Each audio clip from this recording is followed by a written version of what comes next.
ما من أيام لو تدري خير من أيام العشر وأحب إلى الخالق منها وأجل ليال في القدر فاغنم من ذي الحجة عشرا فالعمل الصالح بالأجر صوم وصلاة تكبير وصلاة ولزوم الذكر فاغنم من ذي الحجة عشرا فالعمل الصالح بالأجر صوم وصلاة تكبير وصلاة ولزوم الذكر قرآن يتلى تسبيح لله الواحد ذي الأمر طاعات نهي عن إثم صدقات بذل للغير ما من أيام لو تدري خير من أيام العشر يسعد العابد للباري الساعي في سبل الخير. بسم الله الرحمن الرحيم. الحمد لله رب العالمين والصلاة والسلام على نبينا محمد وعلى آله وصحبه أجمعين وبعد. Assalomu alaykum va rahmatullohi va barakatuh. Bugun may oyining dushanba 18-kuni 2026-yil. Bugungi kunimiz Zulhijja oyining 1-kuni. Kechagi kuni bir oy ko'rilganligi ham e'lon qilingan ekan ba'zi davlatlarda. Ya'ni hozir mana shuni ham e'lon qilib aytib qo'yapmiz. Ya'ni bugungi 18-may kunimiz Zulhijjaning 1-kuni bo'lib hisoblandi. Endi har yili albatta bilamiz bu hijriy hisob o'zgarib turadi. Ya'ni hijriy hisob milodiy hisobga qaraganda 10 kun, 11 kun siljib turadi, ya'ni orqaga siljiydi. Masalan, endi kelasi yili misol uchun aytaylik, ana shu mayni 7-8-kunlarga to'g'ri kelishi mumkin, ya'ni. Bu kelasi yilgi hisob. Endi hozir biz mana shu Zulhijjani munosabati bilan mana ba'zi bir darslarda boshlagan edik. Bu 3-darsimiz hozir. Bundan oldin 2ta dars qilib o'tdik. O'tgan safargi darsimizda, birinchi darsimizda Zulhijja oyini fazli haqida bir qator to'xtab o'tib gapirdik. O'zi aslida Zulhijjani fazli haqida biz oldin ham ko'p darslar qilganmiz, ba'zi savollarga javob berganmiz. Va hokazo. Hozirgacha masalan qancha shu savollar kelib yotadi, ayni shu Zulhijjaga taalluqli bo'lgan masalalar. Endi ba'zi savollar o'zi aslida ba'zi darslarda eshitilmaganligidan ham chiqib keladi. Xo'p, keyin undan tashqari kechagi darsimizda sizlar bilan aytib o'tdik, gaplashib o'tdik. Ya'ni Zulhijja oyi kirishini munosabati bilan mana shu Zulhijja oyi kirdimi, qurbonlik qilmoqchi bo'lgan odam o'zini tukini va tirnog'ini olmasligini aytib o'tdik. Qurbonlik qilmoqchi bo'lgan odam o'zini tuki va tirnog'iga tegmaydi. Mana shu narsalarga ishora qilib kechagi darsimizda aytib o'tgan bo'ldik. Endi hozirgi darsimizda yana ishora qilib aytadigan narsamiz mutlaq va muqayyat takbirlar bor. Mutlaq va muqayyat takbir. Ya'ni mutlaq degani uni muayyan vaqti yo'q. Muayyan vaqti yo'q. Xohlagan vaqtingizda aytsangiz bo'laveradi. Muqayyat bo'ladigan bo'lsa, muqayyat bu uni vaqti bor. Shu haqida hozir qisman aytib o'tamiz. Bu mavzularni endi qisqaroq va tezroq uslubda aytib ketamiz. Nimaga? Chunki bu mavzularni bilamiz, ya'ni. Endi qarang. Zulhijja oyining 10 kunligiga bog'liq bo'lgan ahkomlardan Zulhijja oyi kirishi bilan mutlaq takbir aytish mashru bo'ladi. Mutlaq degani, ya'ni hozir aytganimizdek bir vaqt bilan qaydlanmagan. Xohlagan vaqtda aytsangiz bo'laveradi. Zulhijja oyi kirdimi, bemalol takbir aytib yuraverasiz. Xo'p, bu qanaqa takbir? Qanaqa takbir? O'zi aslida bu takbir haqida ana shu aytib o'tamiz. Takbirning sifati Allohu akbar, la ilaha illalloh, Allohu akbar va lillahil hamd. Mana shu o'zi takbirning sifati. Mana shu takbirda aytib yurish kerak bo'ladi. Bu narsani hozir yana ishora qilamiz. Demak, mutlaq takbir deganda shu. Demak, takbir ikki qismga taqsimlanadi. Mutlaq bo'lgan takbir bor. Mutlaq takbir degani nima deb turib aytiladi uni? Ya'ni muayyan bir vaqti yo'q. Masalan, albatta namozdan keyin aytish kerak degan narsa yo'q. Ya'ni 5 vaqt namozdan keyingiga qaydlanmaydi. Yana bitta takbir bor, uni muqayyat takbir deyiladi. 5 vaqt namozga qaydlanadi. 5 vaqt namozdan keyin aytasiz. Endi qarang. Demak, mutlaq takbir, muqayyat takbir degan narsa bor. Mutlaq deb turib aytiladi, bu bir vaqt bilan belgilanmaydi, bir vaqtga bog'lanib qo'yilmaydi. Demak, mutlaq bo'lgan takbir Zulhijja oyini kirishi bilan boshlanadi. To ayyamut tashriq kunlarini oxirgini quyoshi botgunigacha davom etadi. Ya'ni bu ayyamut tashriq kunlari deganimiz Zulhijja oyini 13-kunini quyoshi botishi bilan yakunlanadi. Zulhijja oyini 13-kunni quyoshi botishi bilan yakunlanadi. Muqayyat takbir bo'ladigan bo'lsa, muqayyat takbir hajga bormagan odam, e'tibor bering, hajga bormagan odam Arafa kunini bomdotidan boshlab aytadi. Arafa kunini bomdotidan boshlab aytadi, hajga bormagan odam to tashriq kunini asrigacha. Ya'ni asrda aytadi, bo'ldi, tugadi. Endi qarang, jami 5 kun aytgan bo'ladi-da. Masalan, hozir biz hajga borganimiz yo'q, masalan, bu yil. O'zi zotan hech qaysi yil borganimiz yo'q. Endi bu yil endi Alloh nasib qilsa borib qolsak, hozir uni tushuntirib aytamiz. Demak, hozir biz hajda emasmizmi? Hajda bo'lmagan odamlarga taalluqli bo'lgan ahkomlardan, xossatan masalan Arafa kunidan boshlab bu muqayyat takbirda aytadi. Mutlaq takbir emas bu. Muqayyat deb aytiladi. Muqayyat degani qaytlanadi. Xossatan Arafa kunini bomdotidan boshlanadi. Ya'ni bomdod namozini o'qigandan keyin aytishni boshlaydi. Shu namozdan keyin, farz namozlardan keyin aytadi. Farz namozlardan keyin birinchalik salom berib oladi-ku, ana shunda Allohu akbar, la ilaha illalloh vallohu akbar va lillahil hamd deb turib aytib oladi. Mana shuni Arafa kunidan boshlaydi kim? Hozir aytyapmiz, mana hajga bormagan odam. Tushundingizmi? Demak, biz hajga bormadikmi, Arafa kuni aytamiz. Bu bir. Ikkinchisi, ertasi kun bayram kuni bo'ladi. Bayram kuni. Keyin uni indini bo'ladi masalan. Ya'ni u 11-kun deyiladi. 12-chi, 13-kungacha aytiladi. 13-kunni asrida aytiladi, bo'ldi, tugadi. Keyin shom namozida aytilmaydi. Bu kimga ekan? Hajga bormagan odamga ekan. Endi hajga borgan odam bo'lsa, u bayram kunini peshinidan boshlab aytadi. Masalan, hozir kimdir hajga borgan bo'lsa, ana shu hajga borgan odam bayram kunini peshinidan boshlab aytadi. Bu ham qachon? Tosh otib olgan bo'lsa. Ya'ni o'zi tosh otib olgandan keyin, o'sha bayram kunida 7 ta tosh otiladi-da, endi hajda yurgan odamlar biladi buni. Qolgan kunlari mana 11-chi, 12-chi, 13-chi kunlari nechtadan tosh otadi? 21 tadan tosh otadi. Xossatan bayram kuni shu katta joyi bor, eng kattasi ana shunga borib 7 ta tosh otadi. Ana shu toshni otib olgandan keyin, ya'ni mana shu takbirlarda namoz o'qib, namozdan keyin aytishni boshlaydi. Xossatan tashriq kunlarini asrigacha aytadi. Demak, hozir hajga borgan odam ana shu bayram kunini peshinidan boshlar ekan, tosh otib olgan bo'lsa. Bu deyarli hajga bormagan odamdan 1,5 kundan keyin degani. Ya'ni deyarli hozir namozlar bo'yicha-da. Endi masalan 1,5 kun deb hisoblab qo'ysa ham bo'laveradi. Tushundingiz-a? Demak, asosiy peshin namozidan boshlab aytib ketaveradi, ya'ni. Kimga u? Hajga borgan odamga taalluqli. Ya'ni u hammasini hisoblasak, hajga bormagan odam 5 kun, hajga borgan odam bo'lsa 4 kun aytadi.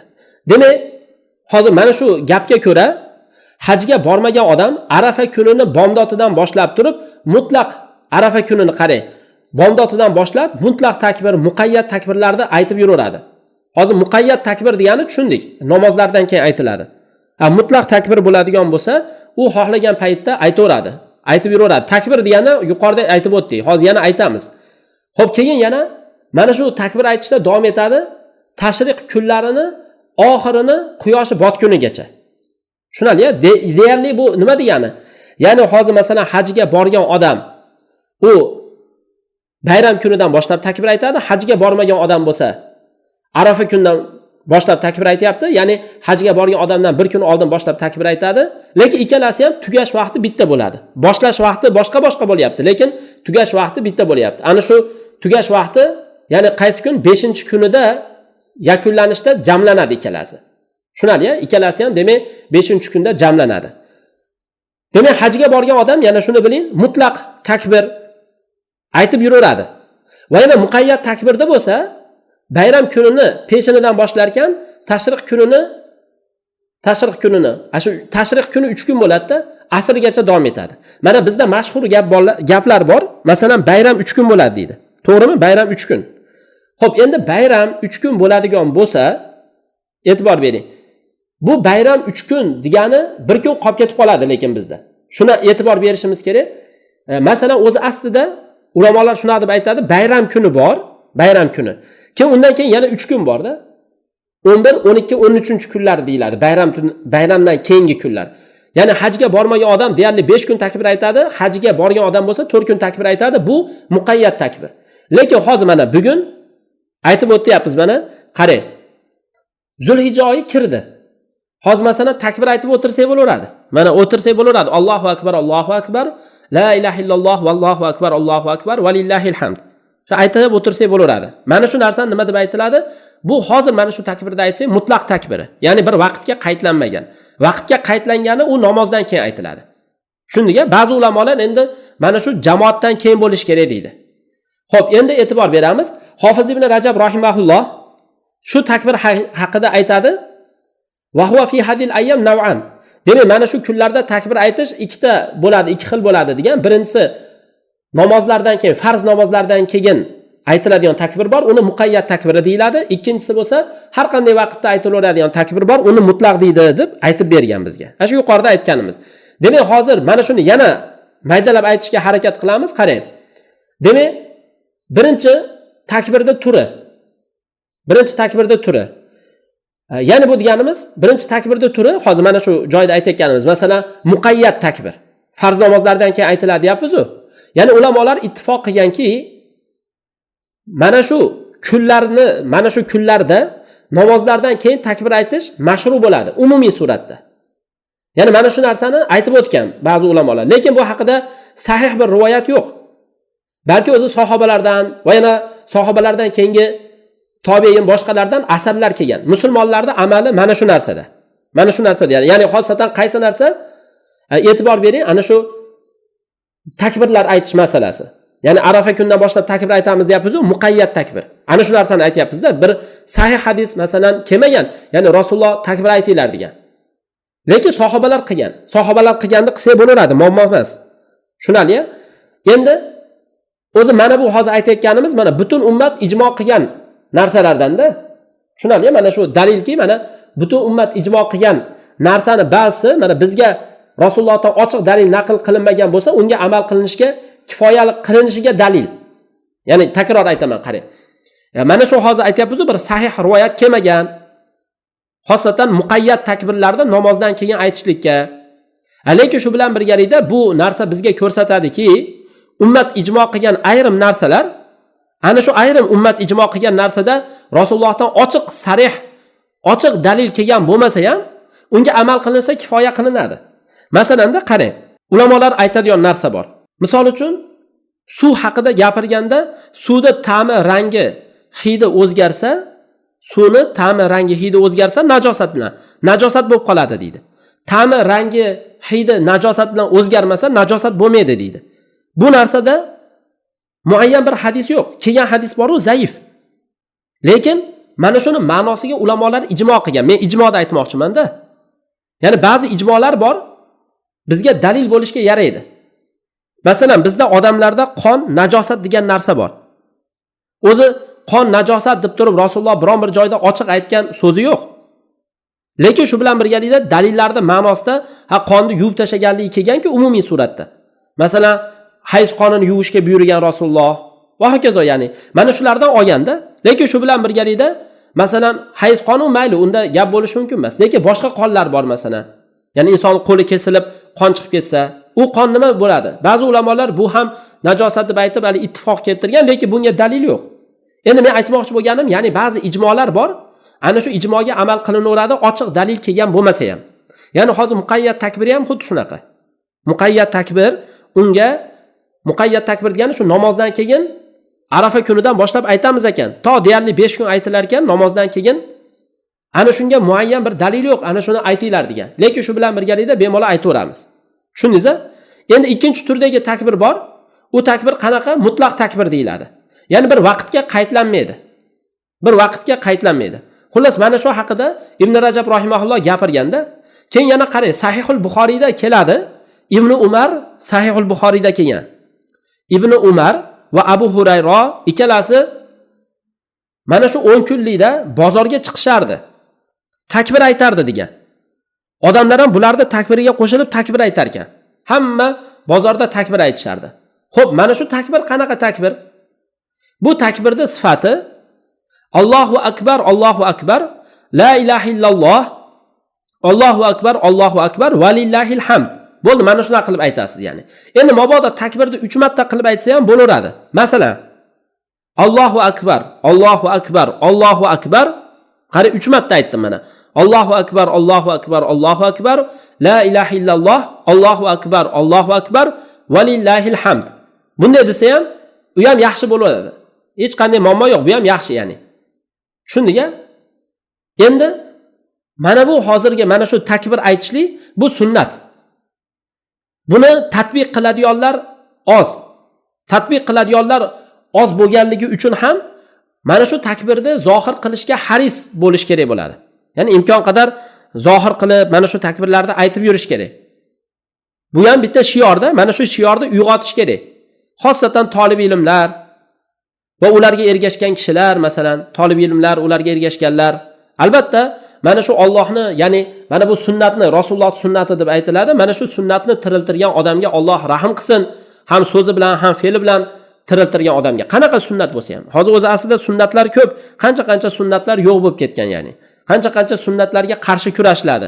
Qancha sunnatlarni qilsangiz, masalan, sizni qaloqga chiqaradi. Misol uchun aytaylik, mana misve sunnati bor. Misve sunnat bo'ladi. Ana shu sunnatni qilgan odam u qaloqqa chiqadi masalan. Yoki bo'lmasa qani ko'p xotirlik sunnati bor. Endi buni to'g'ri ba'zi ulamolar masalan bu sunnat emas, ruxsat degan bo'lsa ham, lekin sunnat deb e'tiborga olsa bo'ladi.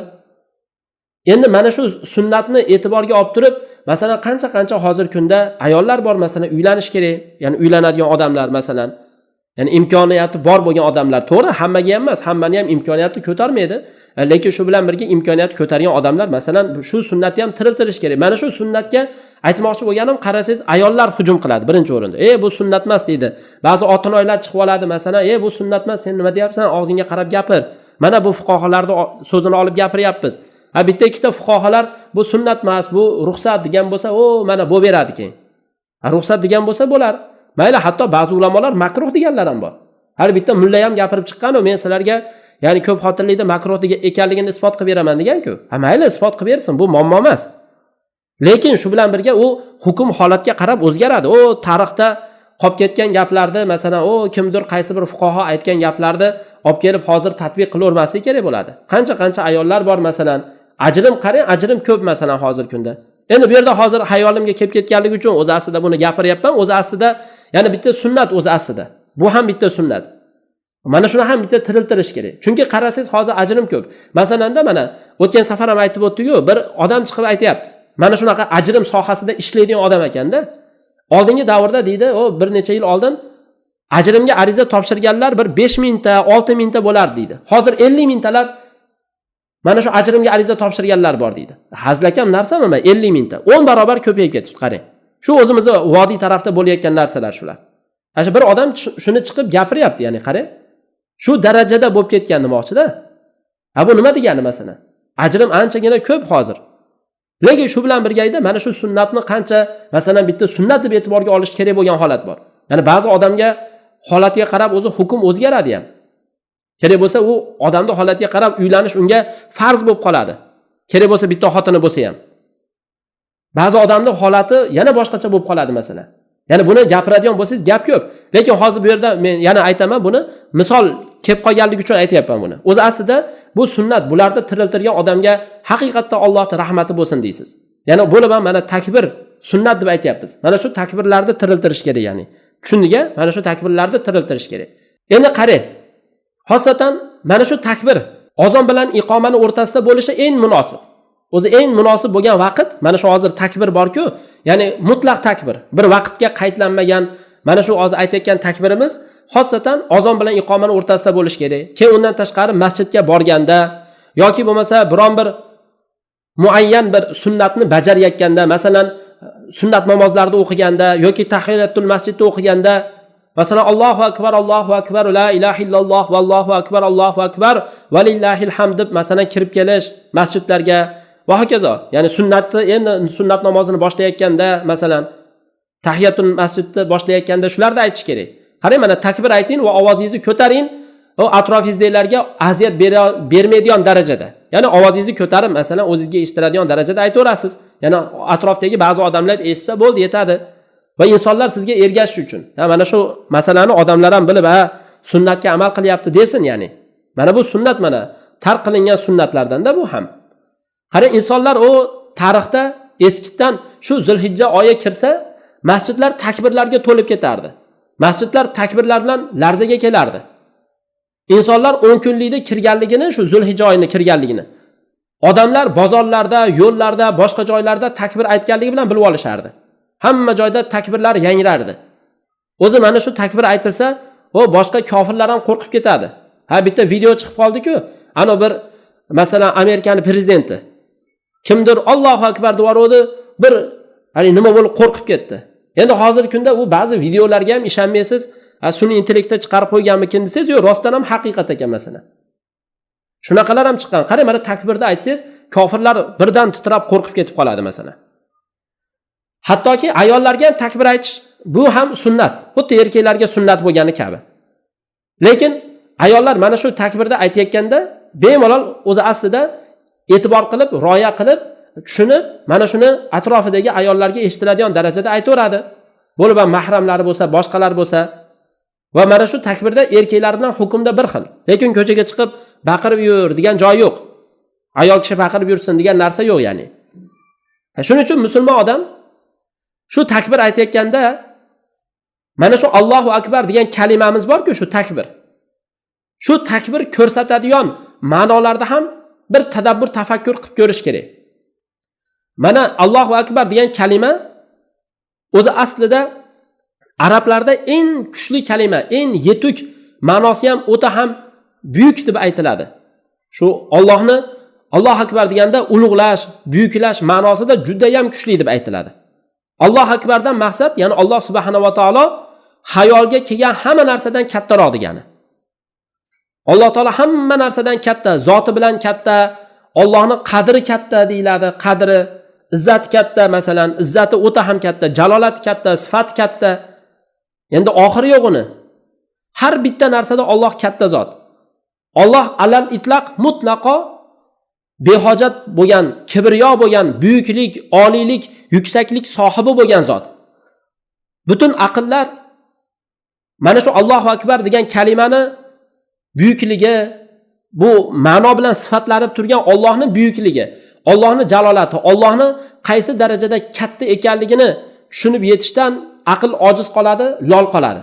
Alloh o'ta ham katta zot. Ham zot katta va yana shu bilan birgalikda u aql yetmaydi endi u narsaga, qolganiga. Lekin ma'nosini tushunsak bizga eng muhim narsa o'zi shu. Demak, Allohu akbar degan mana shu kalima zikrni eng sharafli turlaridan, Alloh taologa eng yoqimli turlaridan. Payg'ambar sallallohu alayhi va sallam, Rasululloh sallallohu alayhi va sallam mana shu kalimani o'ziga ham targ'ib qilib ham aytardi ham. Qarang, mana Rasululloh aytardida, Allohga eng suyumli bo'lgan kalima, ya'ni Alloh yaxshi ko'radigan kalima qaysi? 4 ta degan. Subhanalloh, valhamdulillah, va la ilaha illalloh, vallohu akbar. Mana shu kalimalarni ko'p-ko'p aytasiz. Hatto ba'zi rivoyatlarda keladi-ku, mana shu kalimani aytsa jannatda bitta daraxt ekiladi. Hatto ba'zi rivoyatlarda jannat xuddi dalaga o'xshagan joy deyilgan. Sen mana shu zikrni qilasan, mana shu bilan jannatda bitta ko'chatni ekib qo'yasan. Mana hozir ko'chatni ekamiz. Subhanalloh, alhamdulillah, va la ilaha illalloh, vallohu akbar. Qarang, mana shu bilan ko'chat ekiladi. Ketaveradi. Mana shunga o'xshagan qancha zikr bor. Ba'zi zikrlar boylik. Ayniqsa hozir Zulhijja oyida mana shu narsalarni ko'p-ko'p aytish kerak. Masalan, la havla va la quvvata illa billah. Boshingizda bir mushkila bormi? Ana shu mushkulangizni Alloh taolo ketkizadi. Allohumma ati nufusana taqvaha. Ya Alloh, o'zing nafslarimizga taqvosini bergin, shu nafslarimizni poklagin, o'zing poklaganlarni eng, ya'ni nafslarni poklovchi eng yaxshi zotsan. Sen o'zing shu nafslarni valisisan, mavlosisan. Va sallallohu ala nabiyina Muhammad va ala alihi va sahbihi va sallam. Mana shu joyda to'xtaymiz. Ertangi darsimizda yana Zulhijja oyida roza tutishga taalluqli bo'lgan mavzuni aytib o'tamiz inshaalloh. Kechagi bundan oldingi Zulhijja oyi haqida gapirganimizda umumiy suratda solih amal qilish haqida gapirgan edik. Ertangi darsimizda inshaalloh Zulhijja oyida roza tutish haqida gapirib o'tamiz. Vallohu a'lam.